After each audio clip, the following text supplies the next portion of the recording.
Good morning mga kalaro. Narito na naman tayo sa ating kusina para maglaro tayo ng ating pananghalina. Ito mayroon tayong isda at mayroon tayong liempo. Itong ating liempo, pinapalam ko sa ating mga bakuhan na hindi ko masyadong marunong magdiwa. Kung ito magninilaga man o sinigang katulad nito buho, pakuluan mo na lang ng buho ito. Kasi pag hindi ka sanay magdiwa, pag hilaw mo hiniwa yan, at ang kutsilyo hindi ka rin sanay sa kutsilyo, mahihiwa lang yung kamay mo. Ngayon, pag malambot na yung baboy, madali nang hiwain. Pag nilaga man o sinigang, pero ito gagawin natin nilaga. Nilaga. Mayroon tayong mga panangkap na lemongrass, patatas, luya, sibuyas, tatlo na, at pitsay, repolyo. Ayan. Bali limang klase ang gulay natin. At ilalahok natin dito sa nilagang baboy. Ngayon, ang ating isda naman, ang pangalan nito ay iwas. Iwas. Masarap ito pag-prito. So ngayon, ang paglinis natin ng isda, lalong-lalo na sa ating mga bakuhan, pag hiniwa mo ng paganyan ito, paganyan, hihiwain mo ng paganyan, susungkitin mo yung hasang, susungkitin mo yung hasang ng kutsilyo para hindi mo nagamitan ng daliri. Pero kasi wala naman tinitiko, kung sanay ka naman sa daliri, magsungkit ng hasang, pwede daliri. Pero kung ayaw mong malangsan ang alam mo, pwede ng kutsilyo. Tayo ka. Ang hilaw mo sa babaw, pa. Hindi pa na, ang hiwa mo sa babaw, medyo tulad nito, ang hiwa mo nito. Pag hiniwa mo ganyan, medyo, o ganyan papasok sa loob. Hiwain. Hindi mo pang hindi dito, ang kutsilyo pa yung kailalim na, pa, ibabaw na pag nakahiwa. Kailalim mo na habang hinihiwa. Yan.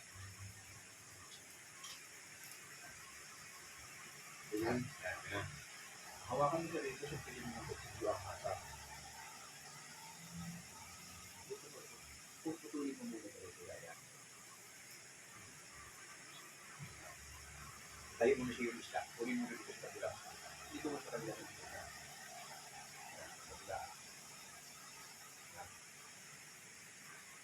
Ilabas mo. Paglabas, pag ganyan, hindi. Sige. Ipagsigin mo na nila yan. Hindi mo na pagsilyo. Yan. Yan, palabas. Yan. Pasunod ka naman sa, huwag mo naman kita ng kamay para hindi ka magalitan. Hindi mo naman ipakam mo na kita. Sunditin mo naman yung pagsilyo para ilabas mo ang dito. Kaya.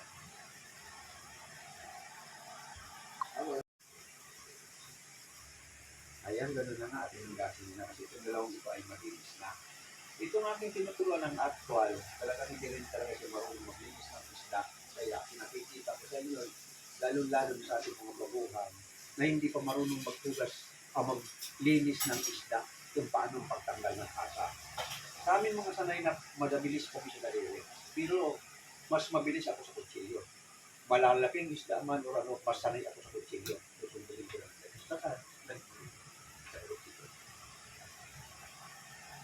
Kasi pag hindi ka sanay, mag-ano ng ganito, maiiwan yung hasang. Pangit yung maiiwan yung hasang. Tapos naman itong baboy, tulad dito, sabi ko masaya, kung nilaga man o sinigang, walang problema ang pakuluan mo. Yan ang hanapin mo naman ang direksyon, hindi masama-sama. Buti siya malo. Yan. Hindi mo lang siya alaban. Para yung ayaw ng kumain ng taba, hindi siya masukuha ng taba. Kaya luwain mo magaling para sa laban.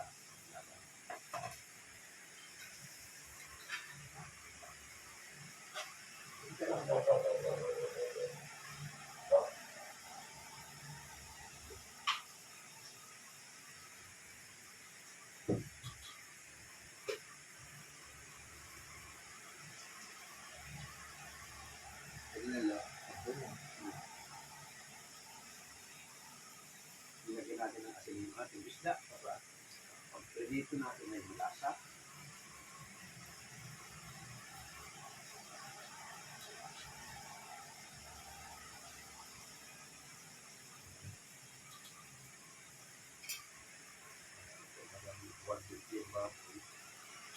tayong kakain. Ang ganyan, ganun din talaga. Yan.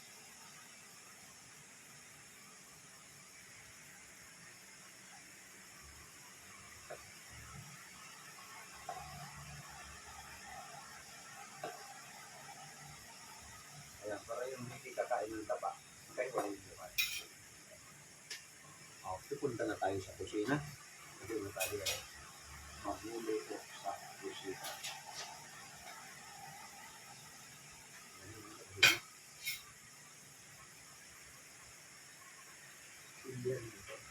Palitin mo. Palitin mo tayo.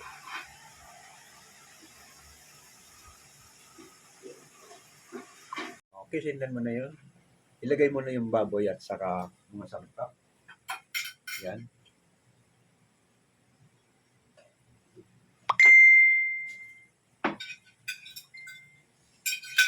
Ito, ilagay mo na yung matitigas, sibuyas, luya, tanglad. Ilagay mo na yan. Sibuyas. Malambot na yung baboy. Sama mo ng patatas. Ganun ang advantage sa pagpapakulo mo ng baboy para madaling hiwain, malambot hiwain. Pero sa nilaga, sinigang lang yan ha. Pero sa ibang putahe, patulad ng apritada, menudo, ganun din sa menudo kung gusto mong hindi ka mahiwa. Mas madali. Hindi pa, mamaya ng mga dahon. Mamaya ng mga dahon. Mamaya na yan, mamaya na yan. Ito. Mamaya na rin. Takpan mo ngayon. Sindihan mo naman yung paglalagyan natin ng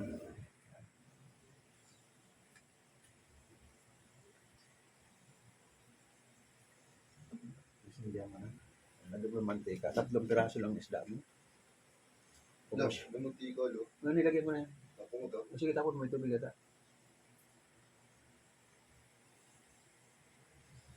Walang nanonood sa ating Facebook ha. Mamaya po yung aking TikTok alas 9. Pero sa baba na naman, hindi na ako mag-TikTok ata sa baba. Sa baba ako nagsususpindi. Dyan dito pala. Suspendido ako.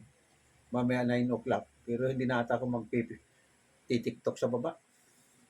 Sa bilyaran. Noon ako sa bilyaran lagi nangyayari. Lagi ako nasususpindi sa TikTok. Pupromote ko pa naman yung aking TikTok shop. Dami mo. Medyo lutang siya. Medyo lutang. Hindi pa. Dulong yun eh. Ito na yan. Ipopromote ko yung aking TikTok shop. Kaya kung hindi man ngayon, bukas siguro. Ba't ang dyan TikTok mo lang? Ha? Di pa ayos. Hindi pa na? Yung TikTok mo. Ano nga? Ba't pa? No, nakaban pa hanggang mamaya alas 9. Dito ka na. Ang mutalo dito. Muta.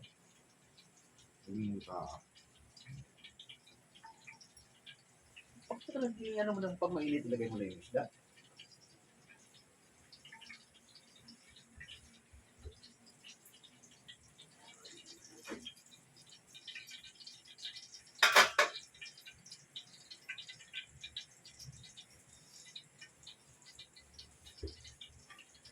Ayan, pag mainit na yan, ilagay mo na yung ayan. Pinitin mo mabuti para hindi manikit yung isda mo.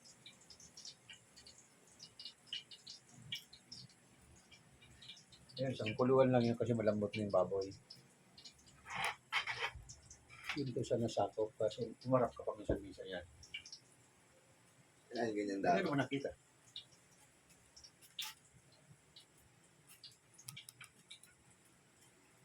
Lagay mo na yung isda. Gamit ka lang yun para depensa sa talsik. Yan. Minsan siya, depensa yan para hindi ka matalsikan yung kamay mo.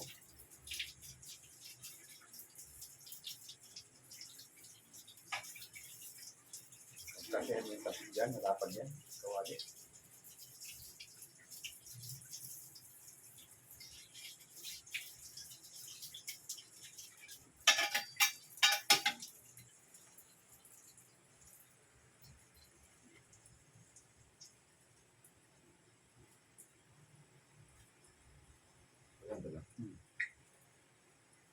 banderol.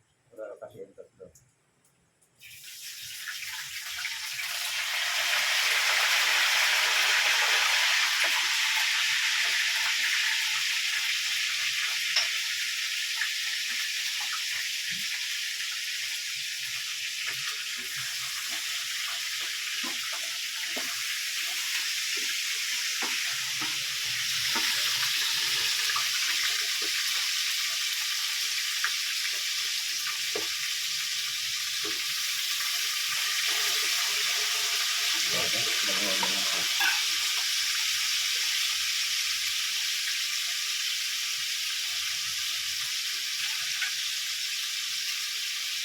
At yung ating nilaga, madali mong palambutin kasi malambutin yung tang, madali mong sunod-sunod mo natin. Sunod mo na yung bago din. Ganyan mo na. Tulo. Yung sa ilalim. Pero pasok-pasok, ito na tapatabihin mo na yun. Last blood. Malambot yung baboy kaya gulay na niluluto natin.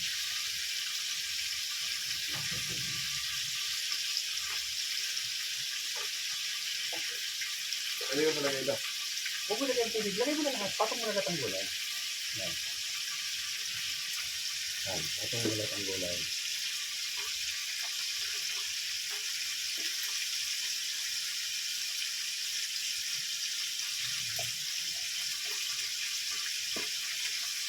Minuto yan lang. Nilaga ang baboy. Gagamitin natin yung paglalagay natin ng ito. Itong balong nilagay mo sa radya. Ako nga pala. Tapos ano yan? Gagamitin natin mamaya.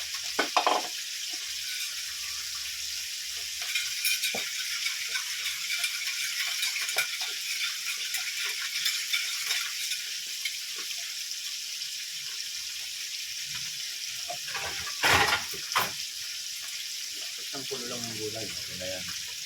Sige ka pala. Di pa. Ito yung gagamitan ng tap.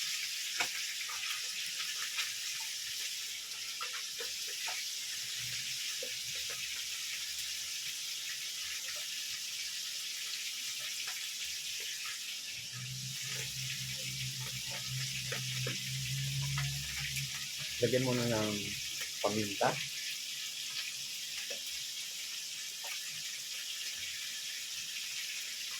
Bigyan mo lang.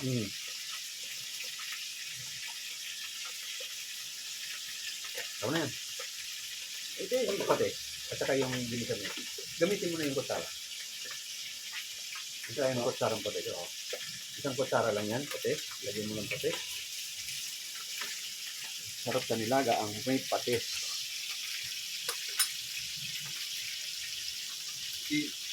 Ito ako nang nilalayo. Di ba binobo ko dyan? Binobo ko dyan. Diba?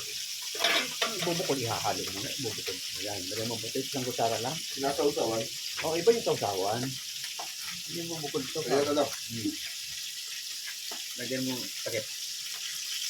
Lagyan mo ng ginisamit, kalahati. Balik ka rin mo muna yung mga gulay. Yan. Pag nabaliktad mo na yung mga gulay, ilagay mo yung ginisamit.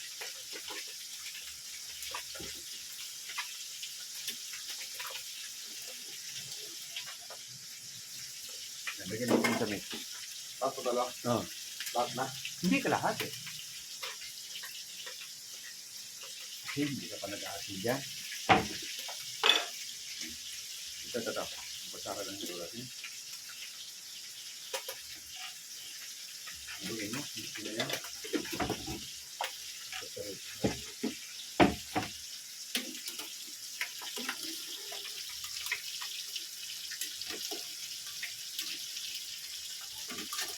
Dami gulay, no?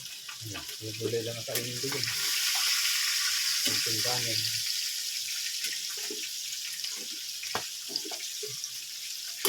Kasama. Pulo.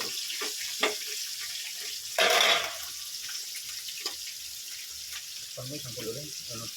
Ayos ng gulay.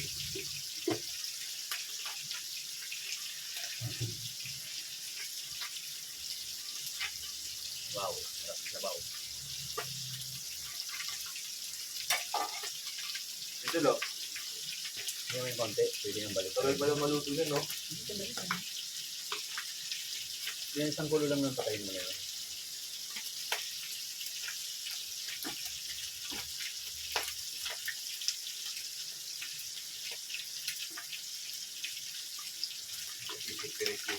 Mga gulay. Kung ganyan sa matasik, lagyan mo bitin ka.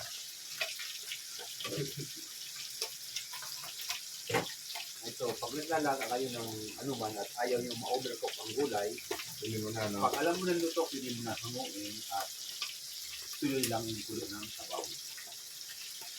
Yan, tinatanggal ko yung mga gulay para hindi overcook yung gulay. Kasi yung pitsay at saka repulyo, hapok lang ang masarap ito. Pero yung bean, kailangan parang batin yung bean. Lasa lo pag overcook, no? Hindi sarap ang overcook. Balik ka rin mo. Guys, pwede mo balik ka rin. Hindi yan na, tapos ito ka pa dun. Yan, hindi kong ganyan.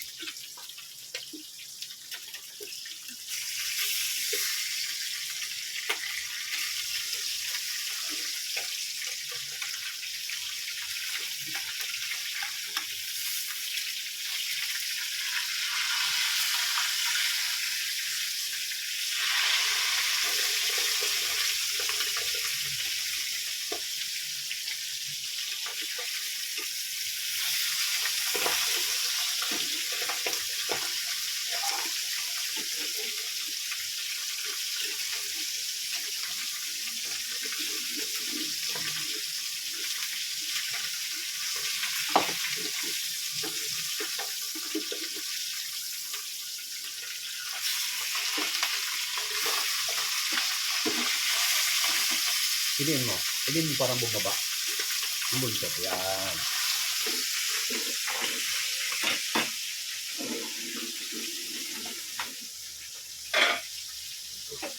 Iba pa yata ilo?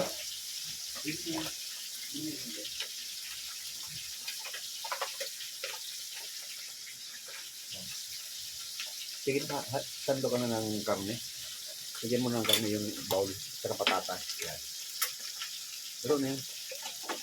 Yan, patong mo na dyan ang karne at saka patatas.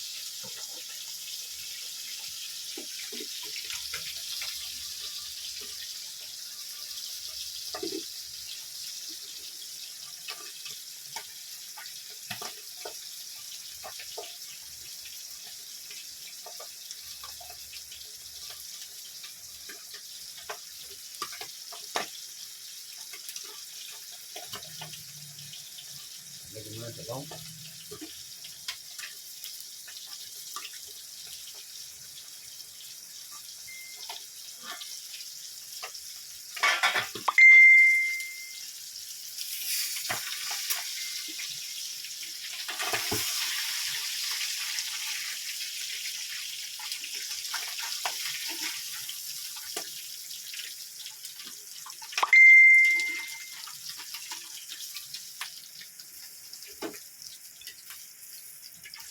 Patong mo na dito. Ito na ang ating finished product. Okay, luto na yung ating fried fish at luto na yung ating nalaga. Nadalhin na natin sa dining.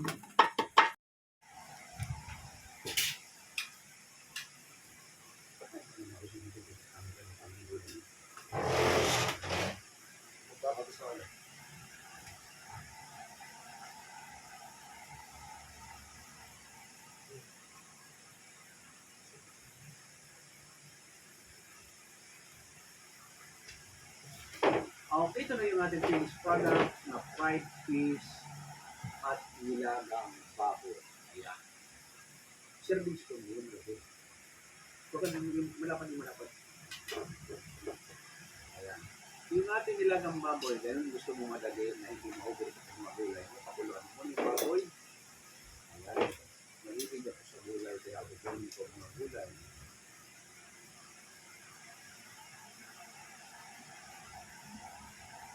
Lalo-lalo ng patatas.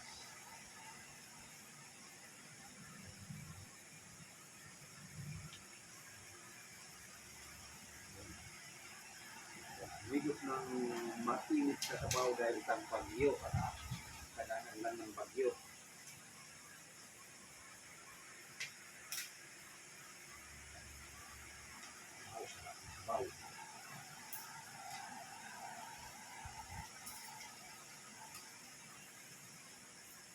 Gusto luluya?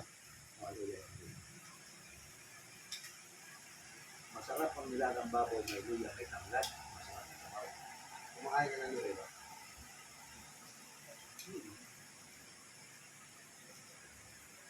Hindi mo siya inulosin.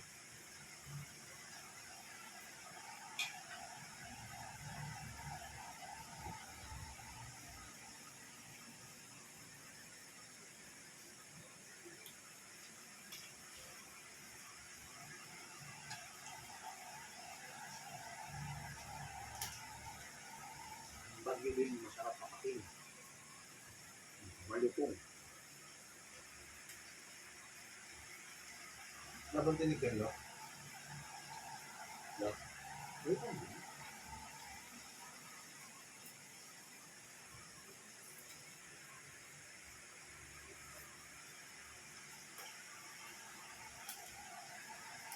At yung ating iwas ng tawagin, masarap yung laman.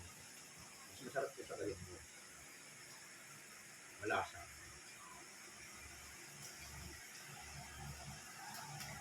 Napasanayan natin tayo mga Pilipino, pag kumain tayo sa sabaw, may tapak ng mga bacon.